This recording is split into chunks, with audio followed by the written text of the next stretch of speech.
Giants baseball is back, baby. And boy, is it back with a bang. A big, big come from behind win on opening day to shock the Reds in Cincinnati. Wilmer Flores, the hero, getting it done. The Giants bullpen doing things. It wasn't easy, but the Giants pull it out in a very exciting fashion. In a very exciting fashion, I should say, on opening day. And we're going to be talking about it right here, right now. I'm your host, Darius Lott, and this is Second and King. Welcome to Second and King. Play high! It's a dig! It is out of here! Your one-stop shop for everything San Francisco Giants. There's a shot, deep right field by Crawford. Adios, Pelota! And now, here's your host, Darius Lott. Yeah.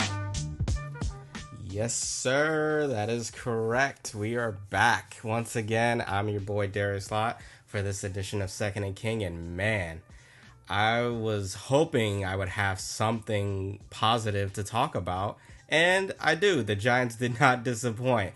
They give me quite a lot to talk about. In fact, their stunning win in Cincinnati, 6-4 over the Reds. They erupted for 4 runs in the 9th inning to snatch victory from the jaws of defeat. And man, there's a lot of bullet points and a lot of things to touch on. So I think we're just going to not dilly-dally anymore and just get right into it. I guess, well, I mean, it wasn't all smooth sailing for the Giants in this game. So I guess we got to talk about, before we get into the good, which where there was a lot, we have to talk about the bad because there was a little bit. The first and foremost, the Giants had a really tough time today offensively. They struck out 17 times as a team. And, you're not going to win many ball games if you're striking out that many times. Like, everybody in the lineup struck out at least one time. And granted, they were facing Hunter Green, and Hunter Green is one of the better pitchers, one of the better young pitchers in the game of baseball, and he has one of the better fastballs in the game. He's got that horizontal, like, it's almost like two-seam movement that he can get on his four-seam fastball, so he was going to be tough to hit anyway, so I will give them a bit of a pass on that. But Giants, maybe don't make this a habit. You know what I'm saying? Just don't, a few here and there, I get it, but 17, you gotta, let's tighten up. Let's tighten that up. Yeah, that was probably the big glaring issue for the Giants offense today.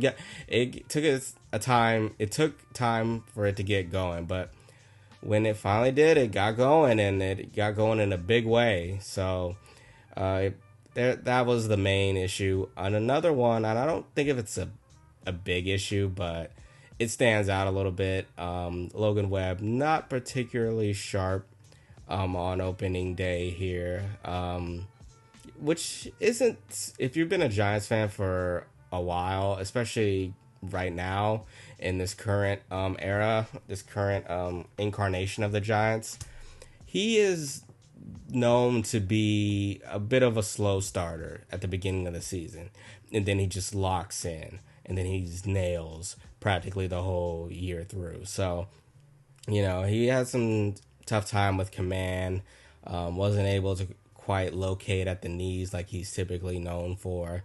A few of those ground balls that he, excels at getting got through. And, the Reds tagged him a bit, in particular, Jeimer Candelario. He drove in 3 of the 4 Reds runs today. He went 2 for 3, walk, 3 RBIs. He gave Webb the most trouble by far, but it didn't get too out of hand for Webby. Like I said, he typically is known for slow starts. I'm sure he would like to get off to a much faster start than what he did in this game, but I'm not going to hold it against him too much. I think he'll be fine going forward. We know his track record, we know what he's about, and we know what he can do. So, not a big negative, but just something worth noting. And I'm trying to think if is there anything else that was terrible about this game from the Giants' standpoint. I'm having a tough time really thinking about it. I think the most glaring issue was the strikeouts, but if there is the bad that came with this game. Now let's get into the good, because woo baby, there's a lot of good. I'm actually gonna start with someone who I view as a bit of an unsung hero in this game, who probably won't get the recognition that he deserves, or it won't, stand out in the box score, his contributions to this Giants win. And that's Jung-Hoo Lee.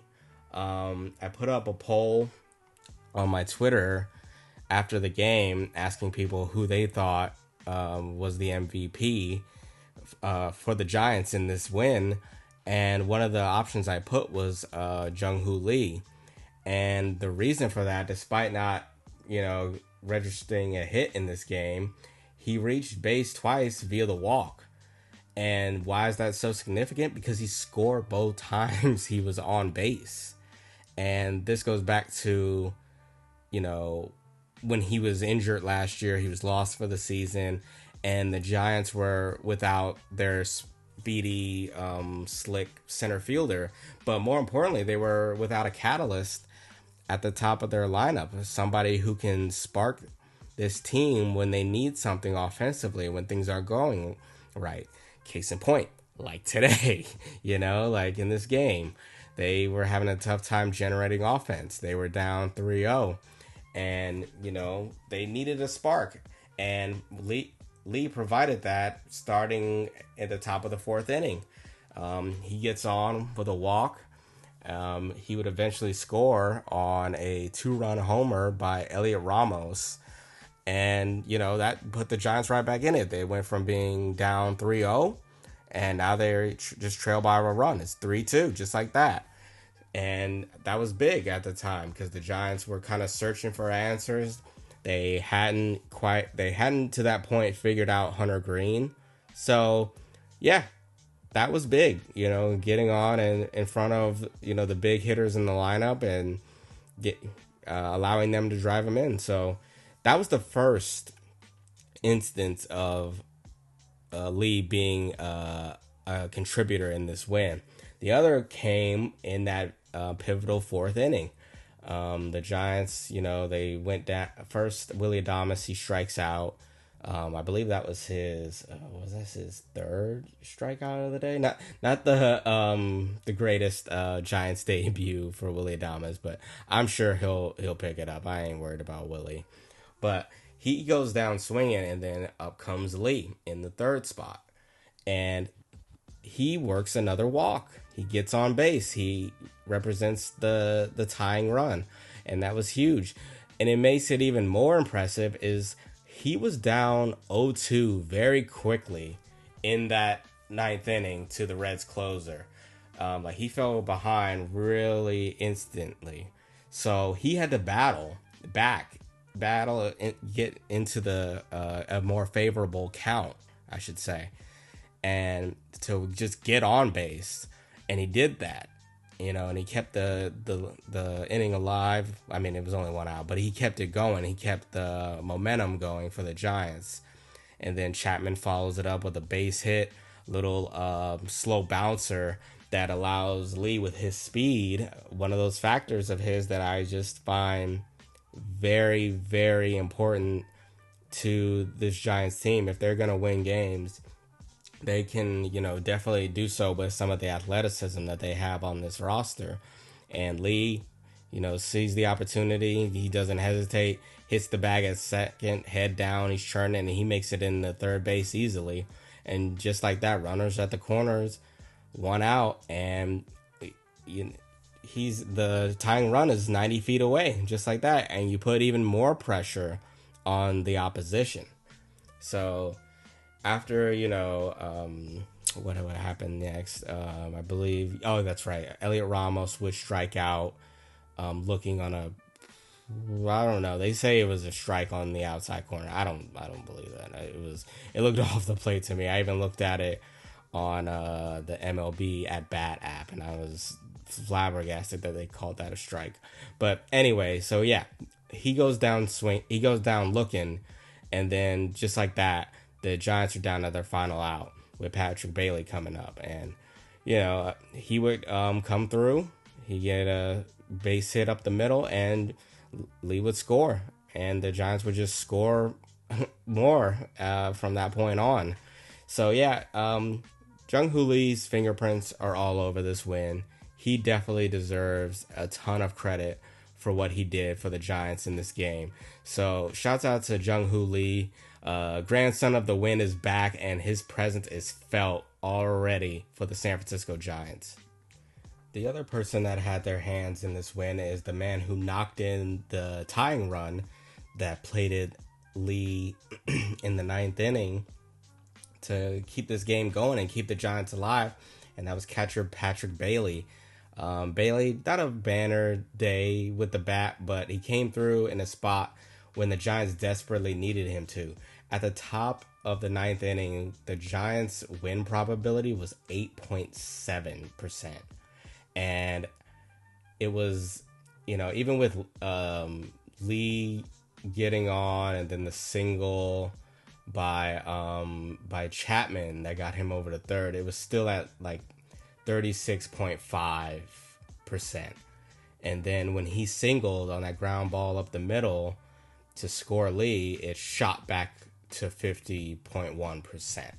So he really made a difference. He put the Giants in the spot to come back and win this game, and it started with that base hit. Bailey, would end up just going 1 for 4 on the day, 2 strikeouts. So, not, like I said, not a banner day with the bat, but overall, he just came through when they needed him. And he batted 6th today in the lineup, which when I saw the lineup, I was very peculiar and puzzled by his placement. And I was trying to figure out, what could Bob Melvin be thinking? And the only thing I can come up with, other than just keeping the lineup, different, mixing it up, not trying to be too predictable, because after, he hits after Ramos, so you go from 3 straight righties and Adames, Chapman, you go from Adames, the lefty, and Jung-Hoo Lee, the righty, and Chapman, another righty. So maybe he just wanted to break up the monotony there. So I can see that as well being one of the reasons. But I think another reason, and I might be reaching here, but it's my show. I can do what I want. If I want to reach, I want to reach. So I'm going to reach. Bailey, for his very brief career, has gotten off to really hot starts offensively. We saw it his rookie year, and we saw it last year. He got off to a really good start, and then he had that just extended slump that pretty much took him all the way to the end of the season. He was nonplus offensively. He was not giving the Giants anything whatsoever. So, yeah, a little disappointing end for him.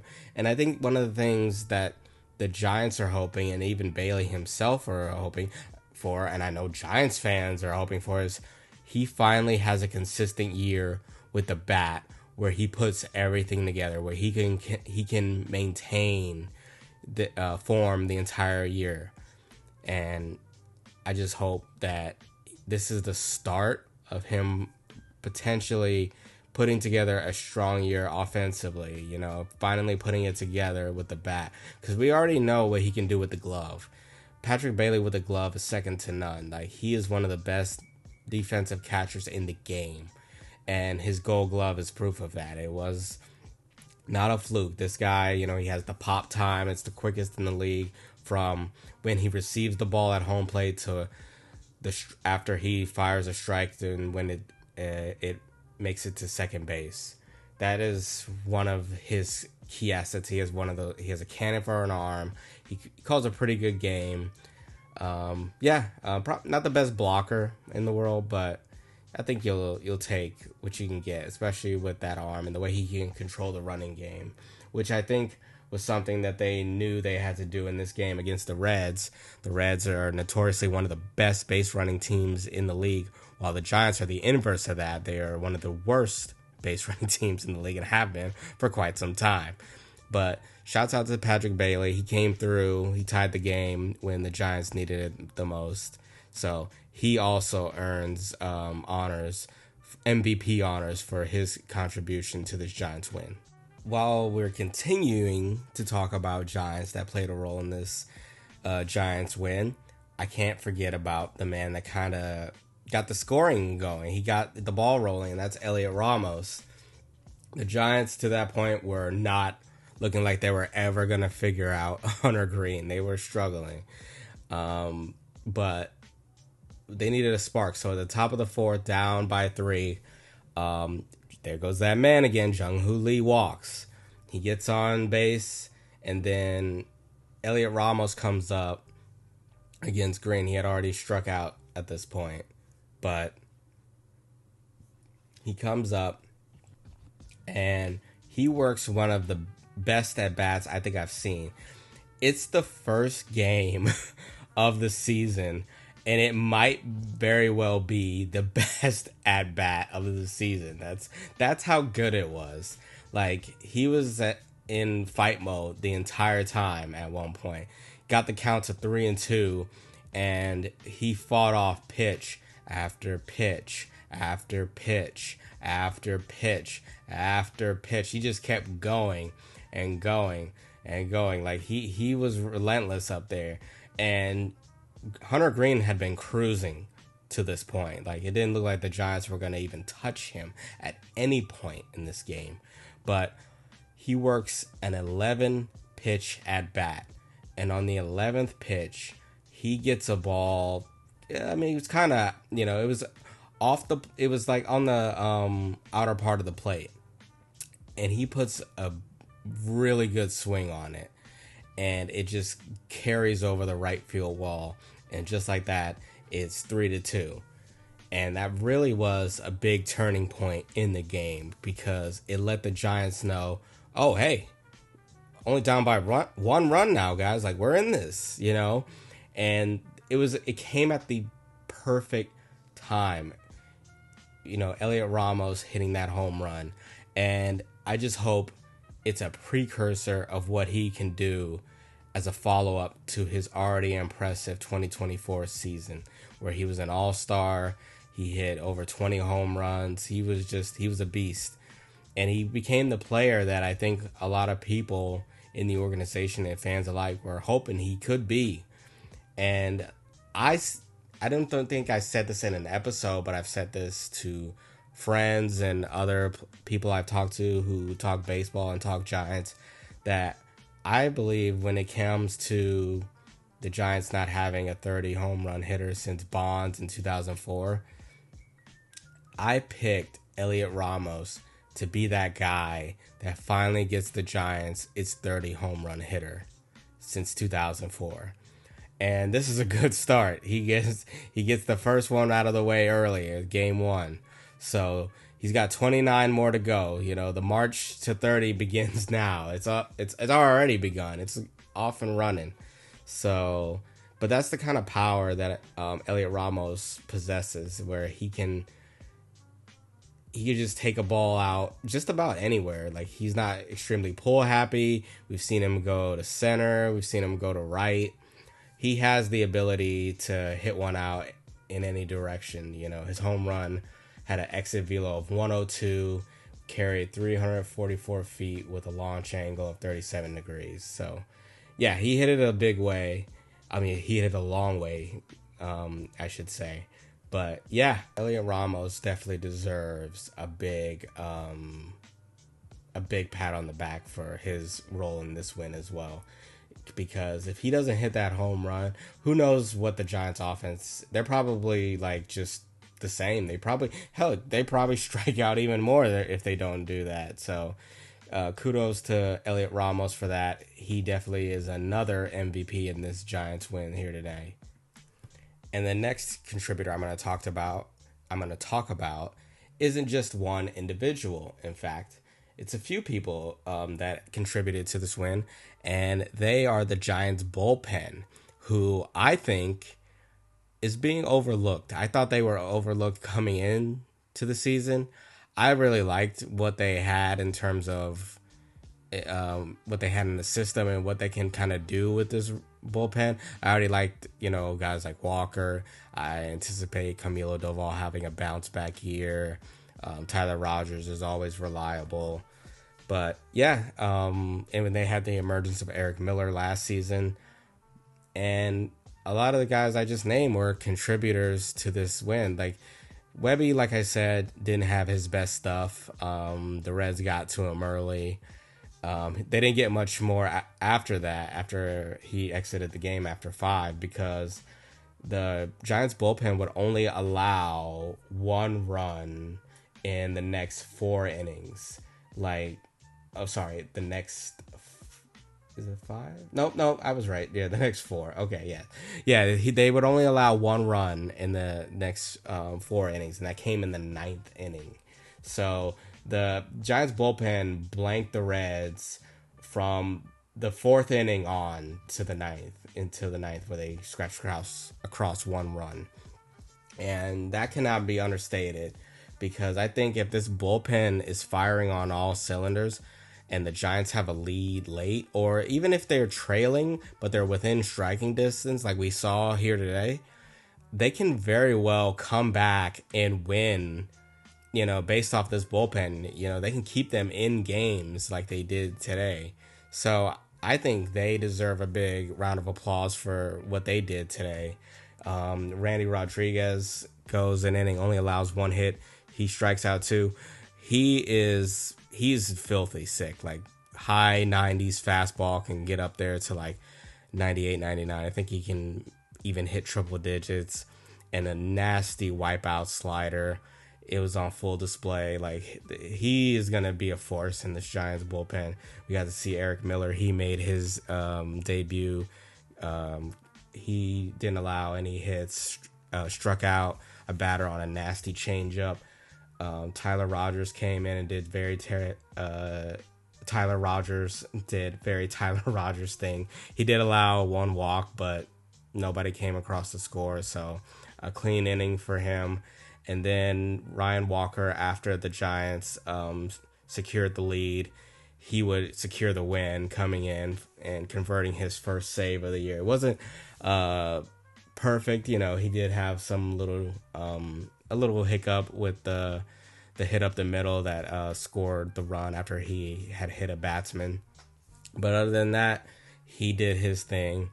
And yeah, it cannot be understated what they did for the Giants today, because again, from the Ramos home run that gave them life offensively, spearheaded by the Jung-Hoo Lee walk, and then Patrick Bailey coming through in that spot to give them to tie the game, and even just putting them in position where they even had a chance to take the lead. But that doesn't happen. We're not even talking about any of this if the Giants bullpen doesn't do what it did today. So they deserve big round of applause. If I were to rank, their contribution, I would rank their contribution to this win very high. If I was ranking it, they would be like number 1 for me, because 1 or 2, because of what they did. Because again, if they don't do it, we're not talking about this. So the Giants bullpen, hopefully this is what we can expect from them the entire year. And finally, the man of the hour, the reason why Giants fans everywhere are rejoicing, a beautiful, wonderful walk-off. Not even a walk-off. A big come-from-behind win is Wilmer Flores. Wilmer Flores hits a clutch, and I do mean clutch, 3-run shot to left field at the Great American Ballpark to give the Giants the lead that they would never relinquish. And it felt good to see Wilmer come through there. 2024 was very much a lost year for him. He dealt with some injury, and he wasn't quite the same Wilmer that we're accustomed to seeing, because Wilmer, when he takes his at-bats, he's a professional hitter. You know, you hear that term a lot, but he really is. Like, the way he takes his at-bats, he can grind out some at-bats. He is very patient in the box, and he, you know, where it's very hard to wait on certain pitches, you know, to stay back, Wilmer, I think, does as good a job as anybody in that department. And he did it here. He got looks like a sweeper slider from the Reds closer that just didn't slide or didn't sweep, and it stayed right over the heart of the plate, as Kruk would call it, a cement mixer, and he did not miss it. He got every stitch of that ball, and he just hit it out, a line drive to left field. And I know Reds fans got to be feeling it, because the last time a ball got hit off a Giants, the Giants hit a ball to left field in Great American Ballpark, and a situation similar to that was that infamous 2012 Division Series Game 5, where Buster Posey took Matt Lato's deep for that grand slam, and like that kind of had a similar like it didn't hit the upper deck like Buster's did, but it kind of had the same effect. Like it as soon as he hit it, you knew it was gone, and he said as much himself, did Wilmer. As soon as he hit it, he knew it was gone. And he said in the post-game interview when he was talking to Kruk and Kipe that he was initially just trying to look for a hit, you know, and just look to put the bat on the ball and make something happen. But he got a pitch to hit. He put a good swing on it, and it carried out, and he delivered big time for the Giants. And, you know, like I was saying, it was good to see that for him, given what he had to deal with last year. We know what Wilmer is capable of. Like, he is not the best defender in the world. We know that. But that's not why he's here. He's here for his veteran leadership, and he's here to hit, and he can hit very well. And he did so today in a spot where the Giants absolutely needed him to. And I didn't get a chance to talk about this on the pod, but with the injury to Gerardo Encarnacion with the fractured hand and him missing time, it's paramount that Wilmer is, you know, he does well, that he can be a little bit of what he was when the Giants first got him. And with the, you know, the injury to him, and hopefully Wade gets it going, the Giants platoon plan at first base hopefully bears fruit this year. You know, I don't expect anything crazy, but a little something from Wilmer, a little something from Wade, and I think they'll be okay. I think they'll go a long way. But yeah, Giants fans, I don't know many Giants fans that don't love Wilmer. I know there are some that are probably don't, but he's been one of the most beloved Giants in this current group for a while. So I don't know anybody who wasn't ecstatic seeing him come through when the Giants absolutely needed it. So shouts out to Wilmer. I'll be playing the Friends theme song in your honor tonight, sir. But yeah, good for Flo. Fans love him, teammates love him, and it was good to see that here today. So yeah, the only thing we can hope now is that the Giants don't make a habit of striking out as much as they did today. Hopefully they can put that behind them. They can come up with a plan. A better plan than what they executed here today against Hunter Green in the first half of the game. But overall, a good team win. There's some positives to take away. One thing that is noticeable is, and even though we didn't see it right away, but we did see it a lot during spring, is the Giants have a better two-strike approach than what we really got to see in this game. Like I think we kind of saw it later. But yeah, if they can get back to that and keep that going for the remainder of the year, they can win a lot of ball games. Like I said, I'm very optimistic about this team. While others aren't, I am, and I think the Giants have the ability to surprise some people. I think they can outperform what the projections say for them. So yeah, more things like this, more things like, the ninth inning, less like what you did before the fourth inning. Stop striking out 17 times, and we should be good. We should be good. But game one in the books, in the pocket, out of sight. And the Giants take it 6-4 over the Cincinnati Reds at the Great American Ballpark.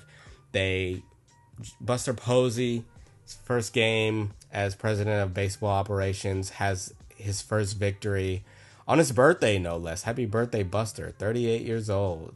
Or, sorry, 38 years young. I apologize, Buster. But yeah, it's a good day all around. I saw that Bob Melvin said he was actually going to give the lineup card to Buster Posey in honor of his first win, which I think is awesome. So Buster can have that. He can frame it, put it on his wall or in his office. So, yeah, hopefully more good things. We will have to wait, unfortunately, until Saturday to see the Giants and Reds play again because they do have an off day tomorrow. But, it's all right. It's all good, So we get a day to kind of marinate on this win and just enjoy it that much longer. So I'm good with that. I'm gonna actually go back and watch these highlights again because, man, I still can't believe what I saw today. But that's gonna do it for me on this edition of Second and King. Thank you guys so much for being here and joining me. If you like the video on YouTube, if you could, please like the video. Subscribe to the channel if you haven't already. For those of you who listen on Spotify and Apple Podcasts, leave a rating and review. It really helps the channel, and I appreciate any feedback that comes my way. Please, I would love to hear from you guys. I love the engagement. I love talking, Giants baseball, but I also love talking with other fans. So, yeah, please do. I would love to hear it. But thank you guys again for joining me. This has been Second and King. I'm your host, Darius Lott, and as always, go Giants.